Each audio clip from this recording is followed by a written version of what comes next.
നമസ്കാരം. പ്രേക്ഷകരെ ഒരു സവിശേഷമായ അഭിമുഖത്തിലേക്ക് ക്ഷണിക്കുകയാണ്.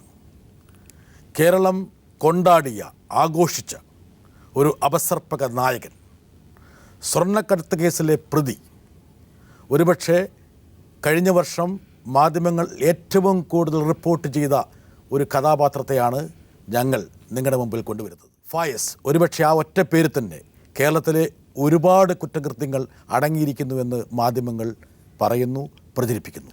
എന്താണ് സത്യം? ഇതാരാണ് ഫയസ്? ഈ വ്യക്തി എന്താണ്? എങ്ങനെയാണ് ഫയസ്? ഇതാണോ ഫയസ്? ഞാനിപ്പോൾ അതിൽ തന്നെയാണ് സംശയിച്ചിരിക്കുന്നത്. ഞാൻ ഫയസാണ്. ഫയസ് ഞാൻ തന്നെയാണ്. ഫയാസ് എന്നാണ് താങ്കൾ എല്ലാവരും വിളിക്കുന്നത്. ഈ ഫയസ് ഞാനാണ്. ഈ ഫയാസ് എന്ന് പറയുന്ന വ്യക്തി, ഇങ്ങനെ ഇരിക്കുന്ന ഒരു പാവം ചെറുപ്പക്കാരനാണോ ഈ ഫയസ്? അത് എന്നെ അറിയുന്ന എല്ലാവർക്കും, ഒരുപക്ഷെ നിങ്ങൾക്ക് അറിയാത്തതുകൊണ്ട് ആയിരിക്കാം, എന്നെ അറിയുന്ന എല്ലാവർക്കും, ഞാൻ ഫയസിനെ എല്ലാവർക്കും അറിയാം. ഫയാസ് യഥാർത്ഥത്തിൽ താങ്കൾ ആരാണ്? അതിപ്പോൾ എനിക്ക് തന്നെ അറിയാത്തൊരു ചോദ്യം. അതിപ്പോൾ അതാണ്. ഞാനിപ്പോൾ 415 ദിവസമായി അത് ചിന്തിച്ചുകൊണ്ടിരിക്കുകയായിരുന്നു. ജയിലിൽ 415 ദിവസമായി. ഇന്നലെയാണ് ജയിൽ മോചിതനാകുന്നത്. 415 ദിവസമായിട്ട് അത് ചിന്തിച്ചുകൊണ്ടിരിക്കുകയാണ്. 415 ദിവസം താങ്കൾ ജയിലിലായിരുന്നു. അതെ. കോഫെ പോസ്റ്റ് തടവുകാരനാണ്. ഒരു വർഷം കരുതൽ തടങ്കലാണ്. രാജ്യദ്രോഹിയാണ്. രാജ്യദ്രോഹി എന്ന് നിങ്ങൾ മാധ്യമം സുഹൃത്തുക്കളാണ്. ഞാൻ രാജ്യദ്രോഹി? ഒരു എവിഡൻസ്, ഏതെങ്കിലും ഒരു രാജ്യദ്രോഹം മീൻസ് ഒരു തീവ്രവാദിയായിട്ടോ അല്ലെങ്കിൽ തീവ്രവാദ സംഘടനകളായിട്ടോ ആരെങ്കിലും ഒരു വ്യക്തി, ഒരു പേഴ്സൺ? ഫയസ് അതായത് അന്വേഷണ ഏജൻസി, CBI, DRI, സംസ്ഥാനത്തെ ആഭ്യന്തര വകുപ്പ്, ഇവരൊക്കെ സംയുക്തമായിട്ട് താങ്കൾ ഈ രാജ്യത്തിൻ്റെ ഒരു അപകടമാണെന്ന് കണ്ടെത്തി തിരിച്ചറിഞ്ഞതിൻ്റെ അടിസ്ഥാനത്തിൽ കോഫെ പോസ്റ്റ് ചുമത്തി താങ്കളെ 1 വർഷം കരുതൽ തടങ്കലിൽ പാർപ്പിച്ചു. ചെറിയ ആളല്ല താങ്കൾ കേട്ടോ. ഒരിക്കലും ഈ കോഫെ പോസ്റ്റ് കരുതൽ തടങ്കൽ ഈ DRIയും നിങ്ങളിപ്പോൾ പറഞ്ഞ പോലീസും അന്വേഷിച്ചത്. കോഫെ പോസ്റ്റ് ഡിറ്റൻഷൻ എന്തിനാ വെച്ചാൽ സ്വർണം ഇപ്പം കോടതിയിലുള്ളത് കാരണമുണ്ട്. ആ സ്വർണ്ണ കേസുമായിട്ട് കൂടുതൽ സംസാരിക്കുന്നില്ല ഞാൻ. ഓൾറെഡി സ്വർണ്ണ കേസും CBIയും കസ്റ്റംസുമാണ് അന്വേഷിക്കുന്നത്.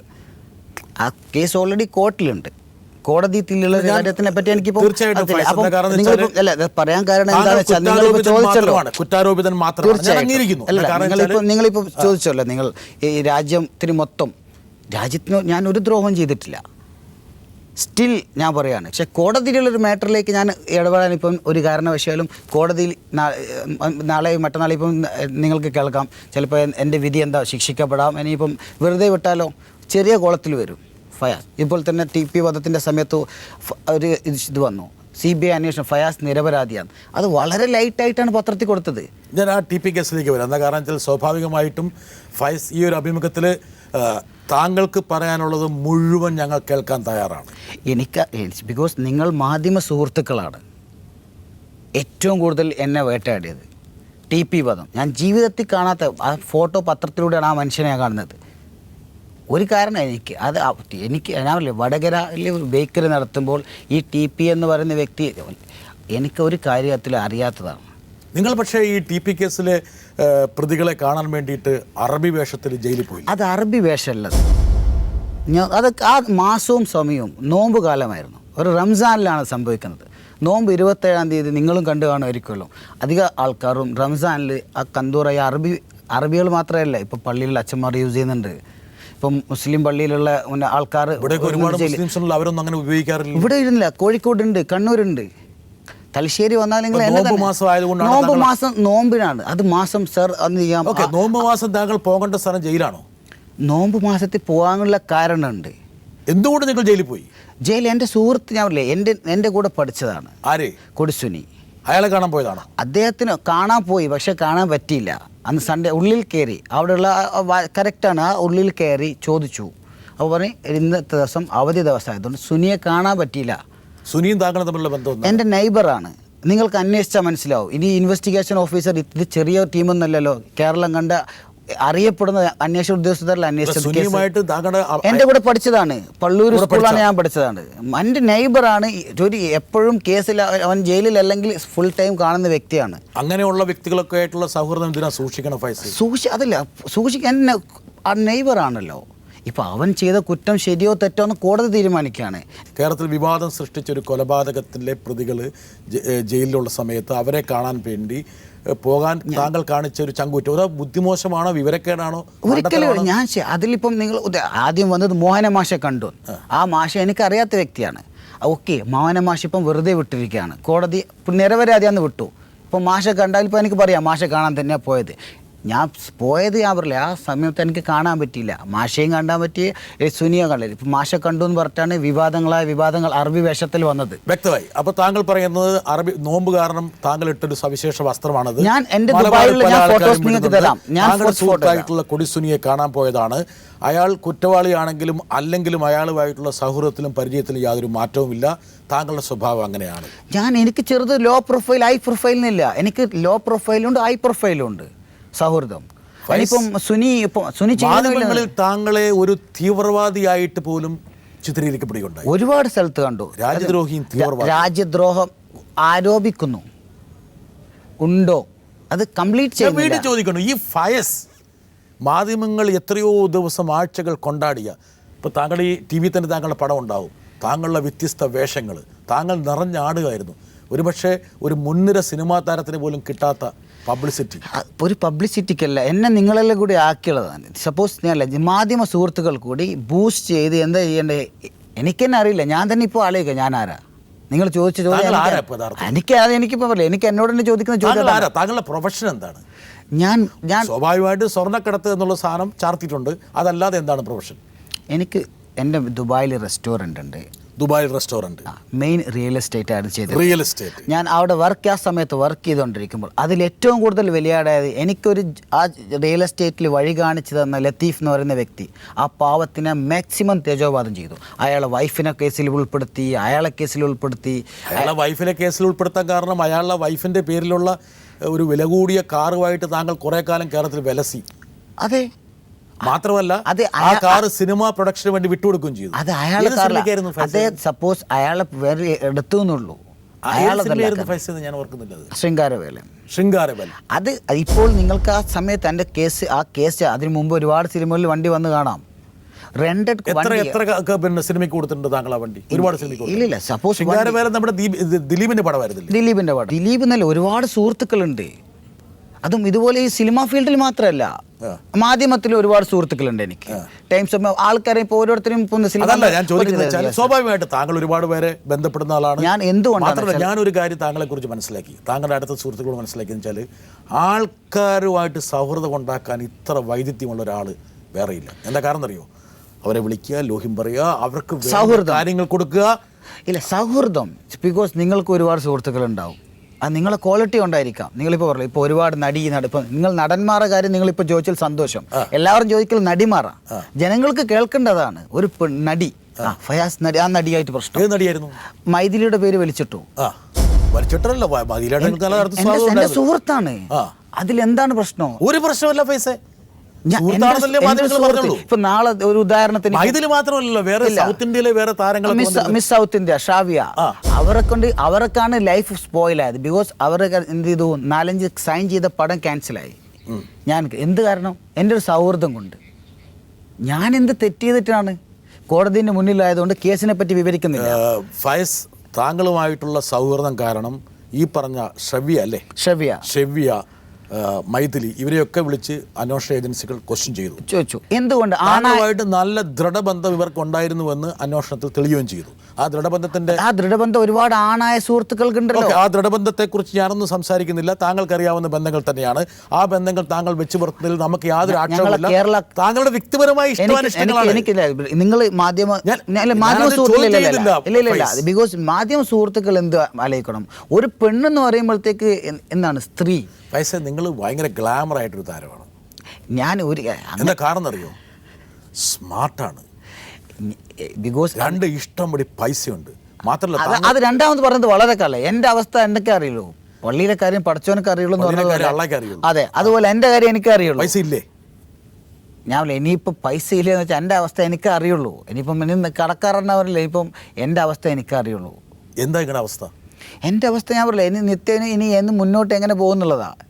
കഞ്ഞി കുടിക്കാൻ ബുദ്ധിമുട്ടാണോ? കഞ്ഞി കുടിക്കാൻ ബുദ്ധിമുട്ടില്ല. ഇപ്പം വെച്ചാൽ ഇപ്പോൾ സർക്കാർ 2 രൂപയ്ക്ക് അരിയെല്ലാം കൊടുക്കുന്നുണ്ടെന്ന് പറയുന്നത് കേട്ടോ. അതുകൊണ്ട് തന്നെ അതിന് വലിയ 415 ദിവസം പ്രത്യേകിച്ച് യാതൊരു മുടക്കം ഉണ്ടായിട്ടുമില്ല. അത് ജയിലിൽ ഭക്ഷണത്തിന് ദൈവാനുഗ്രഹം. ഫൈസ്, ഞാൻ നിങ്ങളുമായി ബന്ധപ്പെട്ട ചില വാർത്തകളിലൂടെ, അതായത് ഫൈസിന് സിനിമാ മേഖലയുമായിട്ട് ഉറ്റബന്ധം, ദിലീപിൻ്റെ ശൃംഗാരവേലൻ, മൈഥിലി, ശ്രേയയെ കൊച്ചിയിലേക്ക് വിളിച്ച് ക്വസ്റ്റ്യൻ ചെയ്യുന്നു.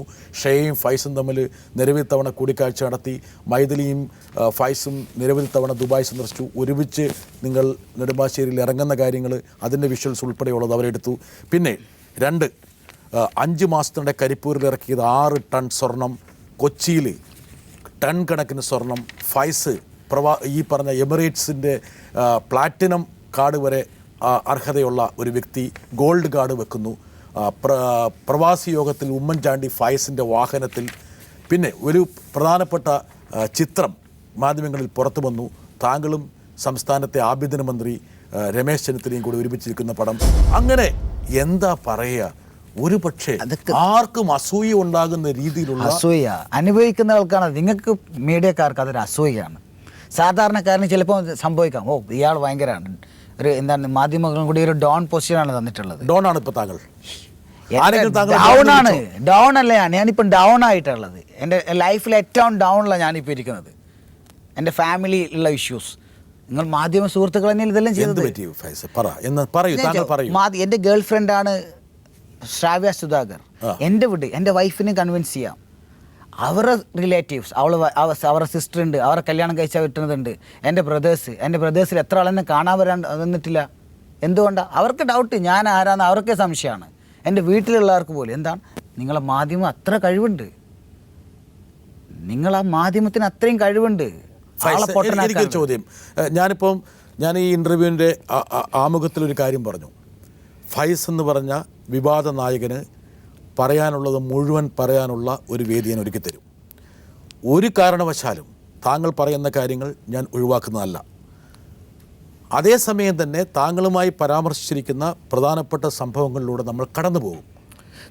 തീർച്ചയായിട്ടും. ഒന്ന്, താങ്കൾ ലൈം ലൈറ്റിലേക്ക്, വെള്ളി വെളിച്ചത്തിലേക്ക് വരുന്ന പ്രധാനപ്പെട്ട ഒരു സംഭവം, നെടുമ്പാശ്ശേരിയിൽ ആസിഫ, ആരിഫ എന്ന് പറഞ്ഞ 2 സ്ത്രീകൾ 20 കിലോ സ്വർണവുമായി പിടിക്കപ്പെടുന്നു. അവർ ബുർക്കയിലോ പർദ്ദയിലോ എവിടെയായിരുന്നു വിളിച്ചു വെച്ചിരുന്നത്? ബുർക്കൻ്റെ ഇടയിൽ നിന്നാണ് ഞാൻ വായിച്ചത്.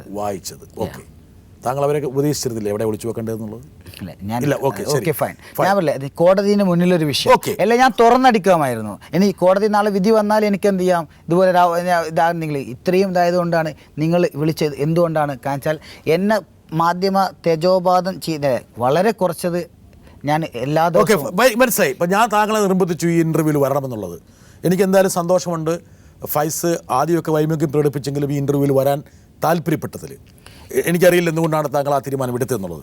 തീരുമാനം എടുക്കാനുള്ള കാരണം എന്താണെന്ന് വെച്ചാൽ, നിങ്ങളെ ഫീഡ്ബാക്ക് നിങ്ങൾക്ക് തന്നെ അറിയാം. ഞാൻ ഓരോ ദിവസത്തെ പത്രവും മീഡിയയും, അവിടെ ടി വി ഉണ്ട്. ജയിലിൽ ടി വി കാണുമായിരുന്നു.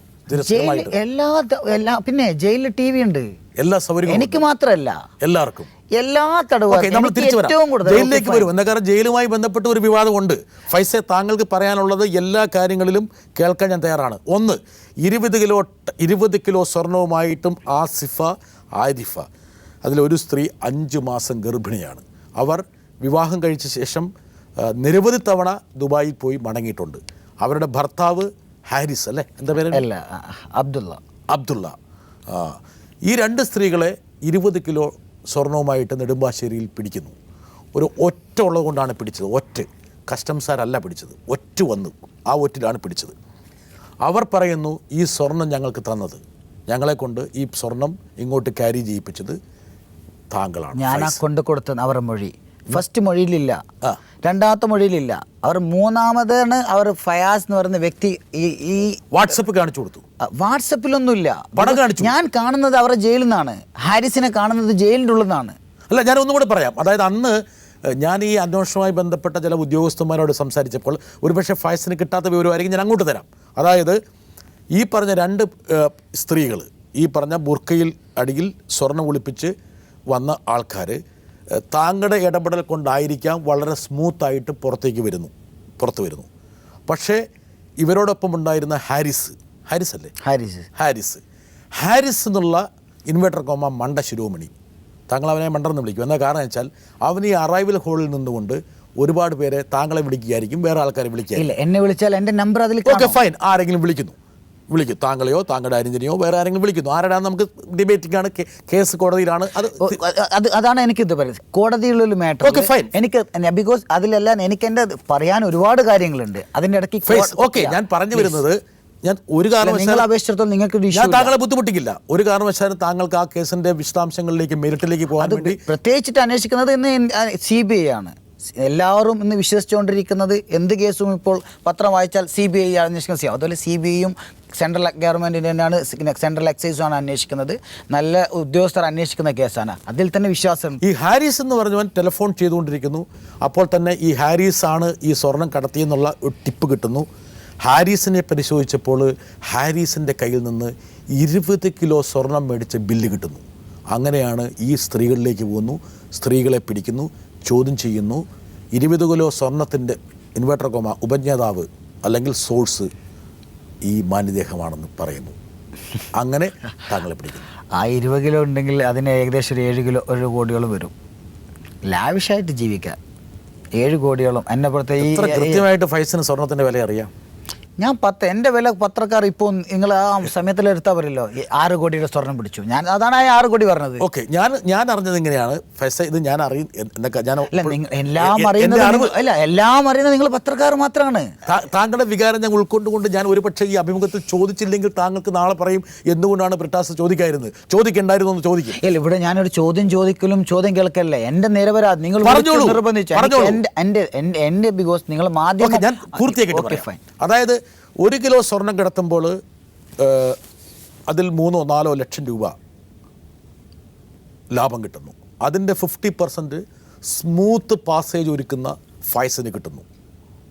ഇതാണ് ഈ പറഞ്ഞ DRIയും CBI ഉൾപ്പെടെയുള്ള ആൾക്കാർ, ഉദ്യോഗസ്ഥന്മാർ പരസ്യമായി പറഞ്ഞത്.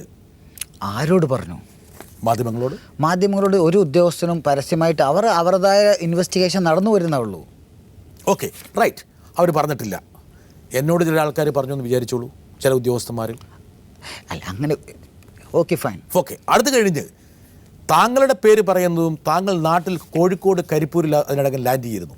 അതെ, ലാൻഡ് ചെയ്ത ശേഷം താങ്കൾ ബാംഗ്ലൂരേക്ക് പോകുന്നു. അതെ, ബാംഗ്ലൂരിൽ നിന്ന് ദുബായിലേക്ക് രക്ഷപ്പെടാൻ വേണ്ടി താങ്കൾ എന്ത് ചെയ്യുന്നത് വെച്ചാൽ ഡൽഹിയിൽ പോകും. രക്ഷപ്പെടാൻ നിങ്ങൾ ഇപ്പോൾ ചോദിച്ചല്ലോ, രക്ഷപ്പെടാനല്ല, 4 മണിക്കാണ് ഇവരെ പിടിച്ചെന്ന് പറയുന്നത്. ഓക്കെ ശരി, അങ്ങനെയാണ്. അടുത്ത ആ സെയിം ഡേ 6 മണിൻ്റെ ഫ്ലൈറ്റിന് ഞാൻ വരേണ്ട ആവശ്യമുണ്ടോ? ഞാൻ അത്ര വിവരമില്ലാത്തവനൊന്നുമല്ല. അത്യാവശ്യം 4 മണിക്ക് വിളിക്കുമ്പോഴേക്കും നിങ്ങൾ ഫ്ലൈറ്റ് കയറി കഴിഞ്ഞിരുന്നു അവിടെ? ഇല്ല, 4 മണിക്കാണ് പിടിച്ചതെന്നാണ് ഇവർ ഫ്ലൈറ്റ്. രാവിലെ വന്ന വിമാനത്തിലാണ് പിടിച്ചത്. പക്ഷേ അപ്പോഴേക്കും താങ്കൾ വിമാനത്തിൽ കയറി കഴിഞ്ഞിരുന്നു? ഇല്ല, ഞാൻ വരുന്നത് ഉച്ചയാണ്. 2:30 മണിക്കാണ് ഞാൻ കോഴിക്കോട് ഇറങ്ങുന്നത്. 2:30 മണിക്കാണ് ഇറങ്ങുന്നത്. പുലർച്ചയ്ക്ക് 4 മണിക്കാണ് സ്വർണം പിടിക്കുന്നത്. വിവരം കൈമാറുന്നതിൽ എന്തെങ്കിലും അപാകത സംഭവിച്ചോ അവിടെ? അപ്പം ഞാൻ ചോദിക്കുകയാണ്, നിങ്ങൾ ഒരുപാട് സ്മാർട്ടാണ്, ബട്ട് നിങ്ങൾ വളച്ചൊടിച്ച് വരുന്നത് ഞാൻ ചോദിക്കുകയാണ്. ഇല്ല, ബിക്കോസ് ഞാൻ പറയല്ലേ, നിങ്ങൾ വിളിച്ചു വരുത്തിയപ്പോൾ വന്നത് എന്താ വെച്ചാൽ എൻ്റെ നിരപരാധിത്വം. ഇനി അടുത്ത ചോദ്യം, താങ്കൾ എന്തുകൊണ്ടാണ് ഡൽഹിയിലേക്ക് പോയത്? ഡൽഹിയിലേക്ക് പോയത് എന്തുകൊണ്ടാണെന്ന് വെച്ചാൽ എനിക്കവിടെ ഞാൻ പറയില്ല, റിയൽ എസ്റ്റേറ്റ് ആണ് എൻ്റെ ബിസിനസ്. Okay fine. എനിക്ക് ബേസ് ഉണ്ടാകാം, ഡൽഹിയിലുണ്ടാകാം, എനിക്ക് ചെന്നൈയിൽ ബയേഴ്സിനെ കാണാൻ പോയതാണ്. അതെ, ഡൽഹിയിൽ പോകാം. ഞാൻ അങ്ങനെ ഇതിലൊരു അക്യൂസ്ഡ് സപ്പോസ് ഞാൻ പറയില്ല, ഇത് കോടതിന് മുന്നിലൊരു ഇഷ്യൂ ആണ്. നിങ്ങൾ ഇത് വലിച്ച് ഞാൻ പറയില്ല, അപ്പോൾ കോടതിയിൽ അത് ഒരു കോടതി അലക്ഷ്യമാവും. കേസിനെ പറ്റി എനിക്കിപ്പോൾ ഈ ഗോൾഡ് സ്മഗ്ലിംഗ്. ഞാൻ ഫൈസലിനോടൊരു ചോദ്യം ചോദിച്ചോട്ടെ. ഞങ്ങൾ കേട്ടതും പത്രങ്ങളിൽ വന്നു. ഞാൻ ഫൈസൽ ചോദിക്കുന്നത്, ദയവ് ചെയ്ത് താങ്കളെ ഒരു കുറ്റാരോപിതൻ്റെ പദവിയിൽ നിന്ന് ഒരു കുറ്റവാളിയിലേക്ക് മാറ്റാൻ വേണ്ടിയാണെന്ന് ധരിക്കരുത്. ആർജവത്തോടെ ഞാൻ പറയട്ടെ, പത്രങ്ങളിൽ വന്ന കാര്യങ്ങൾ താങ്കളുടെ ശ്രദ്ധയിൽപ്പെടുത്തി താങ്കൾക്ക് അതിനോടുള്ള പറയാനുള്ളത്, പ്രതികരിക്കാനുള്ളത് മുഴുവൻ ഞാൻ കേൾക്കാം. താങ്കളെക്കുറിച്ച് കേട്ട് താങ്കൾ ഡൽഹിയിലെത്തുന്നു. ഡൽഹിയിൽ നിന്ന് താങ്കളുടെ ഒപ്പം വേറൊരു വ്യക്തി ഉണ്ടായിരുന്നു, ഈ കേസിൽ കൂട്ടുപ്രതിയായിട്ടുള്ള അഷ്റഫ് അവിടെ നിന്ന് രക്ഷപ്പെടുന്നു, താങ്കൾ പിടിയിലാകുന്നു. ഇങ്ങനെയാണ് പത്രങ്ങളിൽ വാർത്ത വന്നത്. എന്താണ് വസ്തുത എന്ന് താങ്കൾ പറഞ്ഞു? അതൊക്കെ സത്യം തന്നെയാണ്. ഞാൻ ഡൽഹിയിൽ നിന്നാണ് എന്നെ പിടിച്ചത്. അതിനൊന്നും ഞാൻ കൂടെ ഉണ്ടായിരുന്ന അഷ്റഫ് അന്ന് സെയിം ഡേ പോയിരുന്നു. അതിലൊന്നും ഞാൻ ഒരിക്കലും തിരിച്ചു പറയാനില്ല. അതൊക്കെ സത്യം തന്നെയാണ്. അഷ്റഫും താങ്കളും തമ്മിലുള്ള ബന്ധം എന്താണ്? എൻ്റെ സുഹൃത്താണ്. അഷ്റഫ് എവിടെയാണുള്ളത്? ഇപ്പം ദുബായിലാണ്. അഷ്റഫ് പിന്നീട് താങ്കളെ ബന്ധപ്പെട്ടിരുന്നോ? ഇല്ലില്ല. അഷ്റഫ് ഇപ്പോഴും പിടികിട്ടാത്തൊരു പുള്ളിയാണ്. അതെ, അത് ഇപ്പം അത് അറിയില്ല എനിക്ക് അതിനെപ്പറ്റി കൂടുതൽ കേസ്. ഞാൻ 2 ദിവസമായിട്ടുള്ളൂ. ഇപ്പം ഇന്നലെ 11-ാം താങ്കൾ 415 ദിവസം ഈ പറഞ്ഞ പോലെ അഴിയെണ്ണി കഴിഞ്ഞപ്പോൾ, അല്ലെങ്കിൽ ഒരുപാട് ജീവിതത്തിൻ്റെ പല വശങ്ങളും തിരിച്ചറിഞ്ഞുകൊണ്ട് യാതന അനുഭവിച്ച്, ത്യാഗം അനുഭവിച്ച്, കഷ്ടപ്പാട് അനുഭവിച്ച് ജയിലിൽ കഴിഞ്ഞപ്പോൾ താങ്കളുടെ ഉറ്റ സുഹൃത്തായ അഷ്റഫ് താങ്കളെ ബന്ധപ്പെടാൻ ശ്രമിച്ചു? ഇവിടെ ഇല്ല. എൻ്റെ ഫാമിലി ആ സമയത്ത് ദുബായിലായിരുന്നു. ഓക്കെ. എൻ്റെ ഫാമിലി ദുബായിലായിരുന്നു. എനിക്ക് 2 ആമക്കളാണ്. അവർ ഫൈസിന്റെ ഫാമിലി ആരൊക്കെയാണ് ഉള്ളത്? എനിക്കറിയാം. എനിക്ക് ഇനിയിപ്പോൾ നിങ്ങൾ പറഞ്ഞ പോലെ ഒരുപാട് ഭാര്യമാരൊന്നുമില്ല. ഒരു ഭാര്യയും ഒരുപാട് girl friends suppose girl friends. അപ്പം അത് അടുത്ത് ഈ കേരളത്തിൽ ഞങ്ങൾ ജനങ്ങൾക്കൊരു പ്രശ്നമുണ്ട്. ഒരു വ്യക്തിയെ തേജോവാദം ചെയ്യാൻ മീഡിയക്കാരുണ്ട്, അത് ആസ്വദിക്കാൻ കുറച്ച് ജനങ്ങളുണ്ട്. ഫൈസെ, ഒരു സെക്കൻഡ്, സത്യം പറഞ്ഞാൽ നിങ്ങളെപ്പോലുള്ളൊരു ചെറുപ്പക്കാരൻ, ഇത് ഇന്നത്തെ കാലത്ത് താങ്കളുടെ വയസ്സിലുള്ള ആൾക്കാർക്ക് ഇത് വലിയൊരു അംഗീകാരം. ഒരു സെക്കൻഡ് ചോദിച്ചോട്ടെ. താങ്കൾ പറഞ്ഞു ഇപ്പോൾ ജീവിതം വഴിമുട്ടി നിൽക്കുകയാണ്, കഷ്ടപ്പാടാണ്, 2 രൂപയുടെ അരി ഉള്ളത് കൊണ്ട് എനിക്ക് കഞ്ഞുകൂടി മുട്ടിയിട്ടില്ല എന്നൊക്കെ സർക്കാസ്റ്റിക്കായിട്ട് തമാശയായിട്ട് പറഞ്ഞു. എങ്കിൽ പോലും കഷ്ടപ്പാടുകളുള്ള നിങ്ങൾക്ക് തമാശയായിട്ട് തോന്നും. നിങ്ങൾ എൻ്റെ ജീവിതം ഇങ്ങനെയുള്ള ആള് മിസ് സൗത്ത് ഇന്ത്യ, അതുപോലെ കേരളത്തിലെ മുൻനിര നായികമാരൊക്കെ ആയിട്ട് സൗഹൃദവും അവരോടൊപ്പം യാത്രയും ഒക്കെ നടത്തുക എന്ന് പറയുന്നത് സാധാരണക്കാരൻ അതാ അവിടെയാണ് സാധാരണക്കാരന് പരിചയപ്പെടണം. അപ്പൊ എന്ത് കഴിവുള്ളത്? എന്ത് സവിശേഷമായ കഴിവാണ് ഫൈസലുള്ളത്? ഇപ്പൊ മീഡിയയിൽ ഇപ്പൊ ഉദാഹരണത്തിന് ഞാൻ തിരിച്ചൊരു ചോദ്യം ചോദിച്ചോട്ടെ. മീഡിയയിൽ ഇപ്പൊ നിങ്ങൾ ഇപ്പൊ ഇത് ചോദിച്ചല്ലോ. അല്ല, ഞാൻ വീണ്ടും ചോദിക്കുന്നത് താങ്കൾ പറയണു നിങ്ങൾക്ക് എന്ത് സവിശേഷതയുള്ളത്? ഇപ്പം ജോൺ ബ്രിട്ടാസ് ഒരുപാട് മാധ്യമ പ്രവർത്തകരുണ്ടല്ലോ. ജോൺ ബ്രിട്ടാസിന് ഒരു കഴിവുണ്ടല്ലോ. അതുപോലെ ഞാൻ വീണ്ടും ചോദിക്കുന്നു, താങ്കളുടെ കുടുംബം, വൈഫ്, 2 മക്കളാണ്, ഒരു ഭാര്യ, താങ്കൾ അടിവരയിട്ട് പറഞ്ഞു. അതെ അതെ. അല്ല, അത് നിങ്ങൾ ഇനിയിപ്പം ഫൈസും ഭാര്യമാറൊന്നാക്കിയല്ല. അല്ലോടോ ഫൈസ, നിങ്ങൾ മതപരമായിട്ട് തന്നെ 1-ലേറെ ഭാര്യമാരെ താങ്കൾക്ക് വേണമെങ്കിൽ ഒന്ന് കെട്ടിയതിന് വിഷമം എനിക്ക് അറിയുള്ളൂ. അപ്പൊ പിന്നെ അതിന് അറിയാമോ ആ വിഷമം? ഇപ്പൊ അനുഭവിച്ചുകൊണ്ടിരിക്കുകയാണ് ഇപ്പോ എന്നെ കൊണ്ട്. നിങ്ങൾ ഈ സ്ത്രീ ഗേൾ ഫ്രണ്ട് എന്ന് പറയുമ്പോൾ സാധാരണ കുടുംബത്തിലുള്ള ഒരു സ്ത്രീ, ഒരു നല്ല കുടുംബത്തിലെ, ഒരു സമ്പന്ന കുടുംബത്തിലെ ഒരു പെൺകുട്ടിയല്ലേ താങ്കളുടെ ജീവിതത്തിലേക്ക്? ഞാനും അത്ര വളരെ ഒരു മാന്യമായ കുടുംബത്തിൽ നിന്നാണ് ഞാനും ജനിച്ചു വളർന്നത്. എനിക്ക് 2 കുട്ടികളുണ്ട്. അതെ. അപ്പോൾ താങ്കൾ പറഞ്ഞു വരുന്നത്, താങ്കൾ ഈ പറഞ്ഞ ജയിലിൽ കഴിയുന്ന സമയത്ത് താങ്കളെ അന്വേഷിക്കാൻ അഷ്റഫ് വന്നില്ലെങ്കിലും ഗൾഫിലുണ്ടായിരുന്ന ഭാര്യയുടെയും കുട്ടികളുടെ ക്ഷേമം അന്വേഷിക്കാൻ താങ്കളുടെ സുഹൃത്തായിട്ടുള്ള അഷ്റഫ് തയ്യാറായി. അവിടെ പോയി ഞാൻ പറയല്ലേ, അത്രയും രീതിയിലാണ് അഷ്റഫ് എന്നല്ല, എൻ്റെ റിലേറ്റീവ്സിന് പോലും പോകാൻ പറ്റാത്ത ആ രീതിയിലാണ് മാധ്യമങ്ങൾ കൊണ്ടാടുന്നത്. തീവ്രവാദം, മയക്കുമരുന്ന് കടത്ത്, മനുഷ്യക്കടത്ത്, എവിടെ നടന്നാലും. ഇപ്പം ജ്വല്ലറിയിൽ ആൾക്കാർ പോയി ചോദിക്കാൻ ഗ്രാമിന് ഫയാസിന് എത്രയാണെന്നാണ്, സ്വർണത്തിന് എത്രയാണെന്നല്ല. നിങ്ങൾക്ക് ചിരിക്കാം, ഞാൻ എൻ്റെ വിഷമാണ് പറയുന്നത്. ഒരു വലിയ അംഗീകാരമല്ലേ ഫൈസ? അംഗീകാരമാണ് ഇത്. താങ്കളൊരു സുഹൃത്ത് താങ്കളെ കുറിച്ച് പറഞ്ഞാൽ അയാളുടെ മകൻ പോലും എന്താകാൻ ആഗ്രഹിക്കുന്നു ചോദിച്ചപ്പോൾ ആരാകാൻ ആഗ്രഹം എന്ന് പറഞ്ഞ് ഫയാസ് ആകാൻ. എല്ലാവർക്കും എന്തുവാ എനിക്കറിയില്ല. എൻ്റെ വിഷമം ഞാൻ പറയില്ലേ, നിങ്ങൾക്ക് മനസ്സിലാവില്ല. എൻ്റെ ഉള്ളിലുള്ള പ്രയാസം, അത് ഉള്ളിൽ ജയിലിൽ കിടന്ന ആൾക്ക് അതിൻ്റെ വിഷമം അറിയും. അതുകൊണ്ട് അനുഭവിച്ച എനിക്ക് ഉമ്മയും ഫാദർ 2 വർഷം മുമ്പ് മരണപ്പെട്ടതാണ്. 6 ബ്രദേഴ്സ് ഉണ്ട്. അവർക്ക് ഒരുപാട് കഷ്ടപ്പെട്ടു എന്നെക്കൊണ്ട്. അവർ ബിസിനസ്, ഒരു അനുജൻ ചെന്നൈയിൽ ഹോട്ടൽ നടത്തുന്നത്, അവന് ഞാനുമായിട്ട് ഒരു ഫയാസ് എല്ലാം. ഇത് ഏറ്റവും വലിയ ഉദാഹരണം. ഇന്നലെ എൻ്റെ ഒരു സുഹൃത്ത് വന്നു. അവൻ വളരെ ആഗ്രഹപ്പെട്ട് ദുബായിൽ നിന്ന് ഒരു കാറ് കൊണ്ടുവന്നു, ഒരു FJ ക്രൂസർ. മാഹി പള്ളിപ്പെരുന്നാൾ പുള്ളി വണ്ടി കൊണ്ടുപോകുമ്പോൾ ജനങ്ങൾ പൊതിഞ്ഞു. ഫയാസ് ഇറങ്ങിയോ? ഇത് ഫയാസിൻ്റെ വണ്ടിയല്ലേ? പുള്ളി പറയാ അടുത്ത ദിവസം, ഇന്നലെ രാവിലെ എന്നെ കണ്ട് സങ്കടം പറയാണ് പുള്ളി വീട്ടിൽ വന്നിട്ട്. അടുത്ത ദിവസം തന്നെ വണ്ടി തിരിച്ചയച്ചു പറഞ്ഞു. ജയിലിൽ നിന്ന് ഇറങ്ങിയിട്ട് പിറ്റേ ഏതാനും മണിക്കൂറുകൾക്കുള്ളിൽ iPhone 6 ആണ് ഫയസിന്റെ കയ്യിലിരിക്കുന്നത്.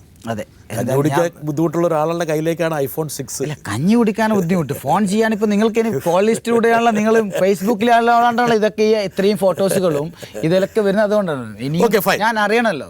താങ്കളെ കുറിച്ചുള്ള ആരോപണം ഇതാണ്. ഒന്ന്, ആ ആരോപണം ഞാൻ പറയുന്നതല്ല, CBIയുടെ ചാർജ് ഷീറ്റ് തന്നെ ഉള്ളതാണ്. ഞാൻ പറഞ്ഞല്ലോ ഞാൻ പറയട്ടെ പറഞ്ഞ ശേഷം താങ്കൾ പ്രതികരിച്ചോളൂ. അതായത് അവിടുത്തെ ഡെപ്യൂട്ടി കമ്മീഷണർ DC ആയിരുന്ന മാധവൻ, അവിടുത്തെ പ്രിവൻറ്റീവ് ഓഫീസർ സുനി, ഈ 2 കസ്റ്റംസിലെ പ്രധാനപ്പെട്ട ആൾക്കാർ താങ്കളുമായിട്ട് സൗഹൃദമുണ്ടായിരുന്നു. ഈ സ്വർണം ഈ 7ഓളം കസ്റ്റംസ് ഉദ്യോഗസ്ഥന്മാരെ സ്ഥലം മാറ്റിയും 3 പേരെ ഒരു കേസിൻ്റെ പരിധിയിൽ ഉൾപ്പെടുത്തുകയും ചെയ്തു. എനിക്കൊന്ന് സോണിയാന്ന് തോന്നുന്നു 3ാമത്തെ ആര്. ഓക്കെ, ഈ 3 പേരെ ഉൾപ്പെടുത്തി. ദീർഘകാലം സസ്പെൻഷനിലായിരുന്നു സുനിൽ ഉൾപ്പെടെയുള്ള ആൾക്കാർ. അത് മാത്രവുമല്ല, ഈ സ്വർണം കടത്തിക്കൊണ്ട് വന്ന ഇവർ താങ്കൾ കൊടുത്തയച്ച ഒരു ടെലിവിഷൻ ഈ ഒരു കസ്റ്റംസ് ഓഫീസർക്ക് വേണ്ടി അതും കൊണ്ടുവന്നിരുന്നു. താങ്കൾ ടെലിവിഷൻ കൊടുത്തയച്ചിരുന്ന കസ്റ്റംസ് ഓഫീസർക്ക് വേണ്ടി? ഞാൻ കൊടുത്തയച്ചത് വളരെ സത്യമാണ്. ഞാനല്ല കൊടുത്തത്, എൻ്റെ ഡ്രൈവറാണ് കൊടുത്തത്, ഇവലെ കയ്യിലാണ് കൊടുത്തത്. അതൊക്കെ ഞാൻ പറയലേ, അതൊക്കെ ഇൻവെസ്റ്റിഗേഷൻ്റെ ഭാഗമായിട്ട് താങ്കൾ ടെലിവിഷൻ കൊടുത്തയച്ചിരുന്നു? 100%. ടെലിവിഷനാണ് ഇന്ന് ഞാൻ നിങ്ങളെ മുന്നിൽ ഇരിക്കുന്നത്. ആ ടെലിവിഷൻ കൊടുത്തിട്ടില്ലെങ്കിൽ ഞാൻ നിങ്ങളെ മുന്നിൽ ഇരിക്കുന്നുണ്ടാവില്ല. എന്തിനാ താങ്കൾ ഒരു കസ്റ്റംസ് ഓഫീസർക്ക് ടെലിവിഷൻ കൊടുത്തയക്കുന്നത്? എൻ്റെ സുഹൃത്ത് പറഞ്ഞതുകൊണ്ടാണ്. ഈ സുനിൽ കുമാർ എൻ്റെ സുഹൃത്താണ്, കസ്റ്റംസ് പ്രിവെൻറ്റീവ് ഓഫീസർ. അതെ, ഞാനൊരു ഫ്രീക്വൻറ്റ് ഫ്ലയറാണ്. എമിറേറ്റ്സിലായിക്കോട്ടെ, ഏത് ഫ്ലൈറ്റ്, എനിക്ക് റിയൽ എസ്റ്റേറ്റ് ആണ്. കൊച്ചിയിൽ ആൾക്കാർക്ക് ആവശ്യക്കാർക്ക് വാങ്ങാനും വിൽക്കാനും ആൾ വേണമല്ലോ. ഓക്കെ. ഇപ്പം ഞാൻ ഈ ഒരു സ്വർണ്ണ കേസ് ഇല്ലെങ്കിൽ ഞാൻ ഇന്ന് നിങ്ങളുടെ മുന്നിൽ ഇരിക്കില്ല. രാജാവാ? ഇപ്പോഴാണ് നിങ്ങൾ രാജവമ്പാല ആക്കി വെച്ചിട്ടുള്ളത്. ഞാൻ അന്നും ചേരയാണ്, ഇന്നും ചേരയാണ്. ഞാൻ ഒന്നുമല്ല, ഞാൻ സീറോ. ഒരാൾ ഞങ്ങൾ അല്ലേ, എൻ്റെ മുന്നിൽ ഒരാൾ വലുതുള്ളൂ, റബ്ബ് മാത്രമേ ഉള്ളൂ, ബാക്കിയെല്ലാം സീറോ. ഇപ്പോൾ താങ്കൾ പറഞ്ഞൊരു പോയിന്റ് ഉണ്ട്, അതായത് ഒന്ന്, ആ ടെലിവിഷനാണ് താങ്കളുടെ ഇന്നത്തെ ഏറ്റവും വലിയ പ്രതിസന്ധിക്ക് കാരണം. ആ ടെലിവിഷൻ കൊടുത്തു വിട്ടില്ലായിരുന്നെങ്കിൽ ഈ സ്വർണവും ടെലിവിഷനും തമ്മിൽ കണക്ട് ചെയ്ത് താങ്കളിലേക്ക് വരില്ലായിരുന്നു താങ്കൾ പറഞ്ഞു, അല്ലേ? ഞാൻ പറഞ്ഞില്ലേ, അത് 100%. പക്ഷേ ഇത് CBI ഇൻവെസ്റ്റിഗേഷൻ കഴിഞ്ഞിട്ടില്ല. CBI ഇൻവെസ്റ്റിഗേഷൻ നടന്നുകൊണ്ടിരിക്കുകയാണ്, കസ്റ്റംസിൻ്റെ ഇൻവെസ്റ്റിഗേഷൻ നടന്നുകൊണ്ടിരിക്കുകയാണ്, കോർട്ടിലാണുള്ളത്. അതുകൊണ്ട് കേസുമായിട്ട് യാതൊരു തരത്തിൽ എനിക്കൊന്നും സംസാരിക്കാൻ എനിക്ക് ഇൻട്രസ്റ്റ് ഇല്ല. എന്തുകൊണ്ടാണെന്ന് വെച്ചാൽ അത് വേറെ ഒരു ബുദ്ധിമുട്ടാകാൻ പാടില്ല. നിങ്ങൾ വിളിച്ചു, എൻ്റെ തീവ്രവാദവും എനിക്ക് പറയാനില്ല, മനുഷ്യക്കടത്ത്, ഒരു വ്യക്തി താങ്കൾക്ക് ഈ പറഞ്ഞ പോലെ താങ്കളെ തീവ്രവാദി എന്ന് പല ആൾക്കാരും, രാഷ്ട്രീയ നേതാക്കന്മാർ ഉൾപ്പെടെയുള്ള ആൾക്കാർ താങ്കളെ വിശേഷിപ്പിച്ചു. എല്ലാ രാഷ്ട്രീയക്കാർ താങ്കൾക്ക് എല്ലാ രാഷ്ട്രീയക്കാരുമായിട്ട് ബന്ധമുണ്ട്? ഞാൻ പറയില്ലേ, എല്ലാ രാഷ്ട്രീയ പാർട്ടിയിലും എനിക്ക് സൗഹൃദങ്ങളുണ്ട്. ഞാൻ വർക്ക് ചെയ്തുകൊണ്ടിരുന്നത് അവിടെ ദുബായിൽ ഒരു അവിടെ ഷെയ്ഖിൻ്റെ കൂടെയായിരുന്നു. ഷെയ്ഖിൻ്റെ കൂടെ? അതെ, മക്തൂം പ്രോപ്പർട്ടി, ഷെയ്ഖ് ഹഷറൽ ബിൻ മക്തൂം എന്നാണ് അദ്ദേഹത്തിൻ്റെ. അതെ, ഈ ലത്തീഫിൻ്റെ കമ്പനി ഷെയ്ഖിൻ്റെ കമ്പനിയാണ്. ആ ലത്തീഫിൻ്റെ ആ കമ്പനിയിലുള്ളപ്പോൾ ആ പ്രിൻസാണ് പുള്ളി. ഓ, പ്രിൻസിൻ്റെ കമ്പനിയാണ് താങ്കൾ വർക്ക് ചെയ്തിരുന്നത്? അതെ. അപ്പോൾ അതുകൊണ്ട് താങ്കൾക്ക് ഒരുപാട് ആൾക്കാരുമായിട്ട് ബന്ധമുണ്ട് അവിടെ വരുമ്പം.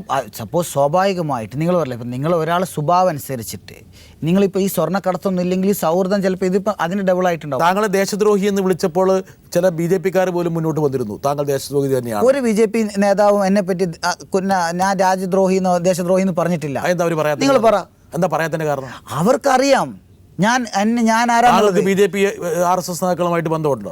ഞാൻ പറയില്ല, ബന്ധമുണ്ട്. ഇപ്പം ഞാൻ എനിക്ക് ബന്ധമുണ്ടോ ഇല്ലയോ എന്ന് ചോദിച്ചാൽ എനിക്ക് ബന്ധമില്ലാതെങ്കിൽ ഇപ്പം സപ്പോസ് അവർക്ക് എൻ്റെ നാട്ടിലുള്ള ബന്ധമുണ്ടോ ഇല്ലയോ? ബന്ധമുണ്ട്, സൗഹൃദങ്ങളുണ്ട്. താങ്കൾക്ക് ദേശീയ തലത്തിലുള്ള BJP നേതാക്കളുമായിട്ട് ബന്ധമുണ്ടോ? ദേശീയ തലത്തിൽ നിന്നല്ല, ദേശീയ തലത്തിൽ BJP-യിലുണ്ട്, കോൺഗ്രസിലുണ്ട്, എല്ലാ പാർട്ടിയിലും. ഞാൻ തിരിച്ചു വരാം.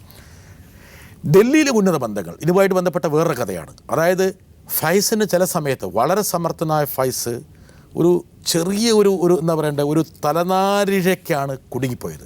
ഉദാഹരണം പറഞ്ഞാൽ താങ്കൾക്ക് വേണ്ടി പലപ്പോഴും സ്വർണ്ണക്കടത്തിന്, ഇത് ഇൻവേർട്ടർ കോമ, ഞാൻ ഒരിക്കലും പറയില്ല, ഇത് ആരോപണം മാത്രമാണ്. സ്വർണ്ണക്കടത്ത് ഞാൻ ഒരിക്കലും താങ്കളെ കുറ്റവാളിയായിട്ട്, ഇതുവരെയുള്ളതെല്ലാം ആരോപണം.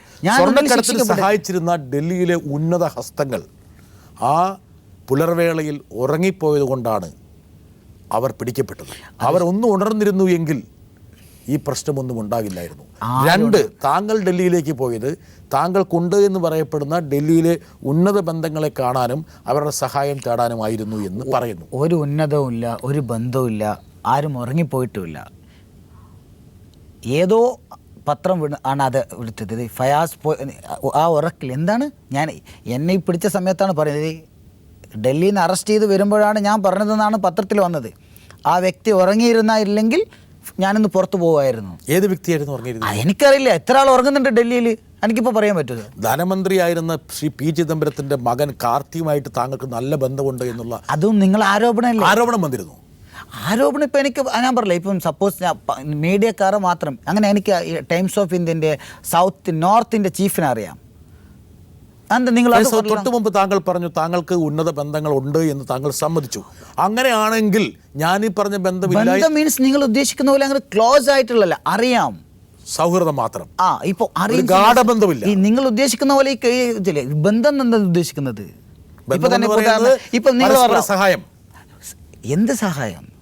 ഫൈസിനെ അവർ സഹായിക്കുന്നു, ഫൈസ് അവരെ ഞാൻ സഹായിക്കുന്നു. ഉദാഹരണത്തിന് നിങ്ങളുമായിട്ട് ബന്ധമുണ്ട് എന്ന് വെച്ചാൽ നിങ്ങൾ എന്താണ് അതിൽ ഉദ്ദേശിക്കുന്നത്? ഞാൻ പല ജോൺ അർത്ഥങ്ങളുണ്ട്. ബ്രിട്ടാസുമായിട്ട് കാരണം എന്ന് വെച്ചാൽ ബന്ധമുണ്ട്. ഫൈസ്, അതായത് ഒരു പെണ്ണു ആണെങ്കിലും ഓക്കെ, നിങ്ങൾക്ക് അത് വളച്ചൊടിക്കാം. ഫയാസിന് അവളുമായിട്ട് ബന്ധം. ഇപ്പൊ എന്തായാലും ഫൈസ് കാരണം 3-4 പെണ്ണുങ്ങളെ വിളിച്ച് ചോദ്യം ചെയ്യേണ്ടി വന്നു ആൾക്കാർക്ക്, CBI-ക്കാർക്ക്.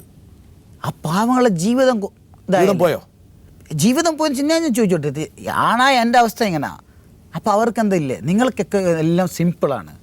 നിങ്ങൾ ഉദ്ദേശിക്കുന്ന മാധ്യമങ്ങളാണല്ലേ? നിങ്ങൾ ഒരിക്കലല്ല ആ, മാധ്യമങ്ങൾ please, okay. അല്ലല്ല, നിങ്ങൾ അത് തെറ്റിദ്ധരിക്കുകയാണ് ദയവ് ചെയ്ത്. എന്നെയാണോ എന്നുള്ളത്. അത് നിങ്ങൾ ഉള്ളിലുള്ള അവസ്ഥ എനിക്കറിയില്ല. അതല്ല, അത് എന്നെ അതിലുള്ളൂ. ബിക്കോസ് ഞാൻ പറയില്ല, മാധ്യമങ്ങളാണ് ആ പാവങ്ങളെ എന്ത് തെറ്റ് ചെയ്തിട്ടാണ് ഓക്കെ. ഇനി ഞാൻ തെറ്റുകാരനെന്ന് തന്നെ കൂട്ടിക്കോ. എൻ്റെ സുഹൃത്തുക്കൾ എന്ത് തെറ്റ് ചെയ്തു? എൻ്റെ സൗഹൃദം വെച്ചതാണോ സൗഹൃദം? ഇപ്പോൾ മനുഷ്യത്വത്തിൻ്റെ രീതി ചിന്തിച്ച് നോക്കുക, അവർ എന്ത് തെറ്റ് ചെയ്തു? കേരളത്തിൽ പിന്നീട് കടത്തപ്പെട്ട ഒരുപാട് സ്വർണ്ണങ്ങളുടെ, അല്ലെങ്കിൽ മുമ്പ് കടത്തപ്പെട്ട ഒരുപാട് സ്വർണ്ണങ്ങളുടെ ഉത്തരവാദിയായിട്ട് താങ്കളെ ആൾക്കാർ മുദ്രകുത്തി. ഞാൻ പറയില്ലേ, എന്നെ ഒരു മറയാക്കി എന്നിൽ ഫുൾ ഹൈലൈറ്റ് ചെയ്ത്